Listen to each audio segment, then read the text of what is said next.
নমস্কার, আমি সুরিতা। চলে এসেছি আমার আবৃত্তি সঞ্চালনা, সংবাদ পাঠ এবং গল্প পাঠের অনলাইন ক্লাস মধুমতিতে। তোমরা সকলেই জানো যে আমি আমার প্রতিটি এপিসোডে তোমাদের কিছু না কিছু শিখিয়ে থাকি। এখন থেকে তোমাদের আমি মাঝে মাঝে একটি করে কবিতার আবৃত্তি শেখাবো।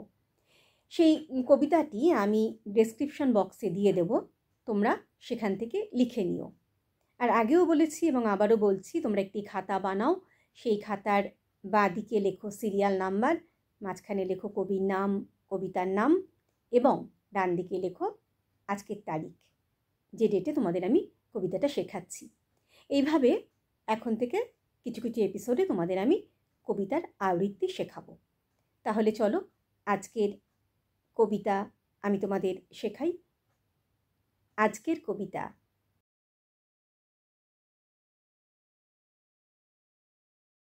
মা শুনলে ভেসে ওঠে সিঁদুরের টিপ, লাল পেড়ে শাড়ি, কোলে দুধের সন্তান, যামিনী রায়ের ছবি। সে তো তুমি নও, কোথায় লুকিয়ে আছো অন্তরালে রক্ত মাংসময়ী?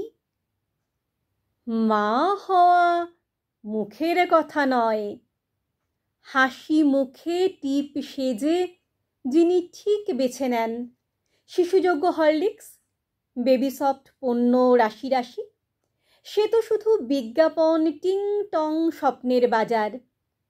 শিশুর আঙুল ধরে মা চলেছে স্কুলে স্কুলে, মুখ ধোয়া, ছুঁচু করা, পেন্সিল কেনা। মা চলেছে, বাবা শুধু মাঝে মাঝে নিয়ে যায় চিড়িয়াখানায়। প্রতিটি মায়ের মুখে খুঁজে দেখি জননী তোমাকে। হাসি মুখে সব সয়, সেই তো জননী। হাজার হাজার বছর ধরে শুনে শুনে কান পচে গেল। কে বলেছে সব সইবার দায় শুধু মায়ের? মাতৃত্ব মহান যদি কুকুরই মায়ের গায়ে ঢিলকে মেরেছে। ডাস্টবিনে কার শিশু কুকুরির স্নেহে বেঁচে ওঠে? মায়ের গা থেকে যত অতি কথা, কবিতা, কল্পনা পলেস্তারা খুলে ফেলে দেখো, তার রক্তের উত্তাপ, তার বুকেও ধক ধক করে হৃদরোগ। প্রণয়ের ভাষা, মাতৃহত্যা মনে পড়ে ওরেস্টেস, পরশুরামের? জঠরে দেবকী, তুমি পালনে যশোদা হতে হবে। গার্ডিয়ানশিপ তবু এই রাষ্ট্র তোমাকে দিল না। মায়ের পেটের মধ্যে তিলে তিলে 9 মাস 9 দিন হোমোসেপিয়েনগুলি বেড়ে উঠে ভুলে যায় তাকে।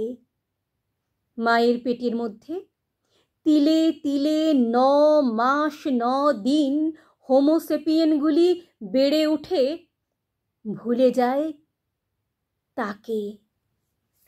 তাহলে এতক্ষণ আমি তোমাদের শেখালাম যে কবিতাটি, সেটি যদি তোমাদের ভালো লেগে থাকে তোমরা অবশ্যই নিজেদের কণ্ঠে কবিতাটি তুলে ফেলো, পারলে কবিতাটি মুখস্থ করে ফেলো। কারণ যদি মুখস্থ করতে পারো তাহলে কবিতাটা তোমরা ভালো করে বলতে পারবে। আর মুখস্থ না করতে পারলেও কোনো সমস্যা নেই। আমি চাই কবিতা মুখস্থর চাইতেও বেশি যেটা জরুরি সেটা হচ্ছে আত্মস্থ করা। তোমরা কবিতাটা আত্মস্থ করার চেষ্টা করো, বারে বারে কবিতাটাকে পড়ো, পড়ে পড়ে কবিতাটার মানে উপলব্ধি করো, তাহলে দেখবে অনেক ভালো করে তোমরা এই কবিতাটা বলতে পারবে। তাহলে আজকের মতো চলি, টাটা।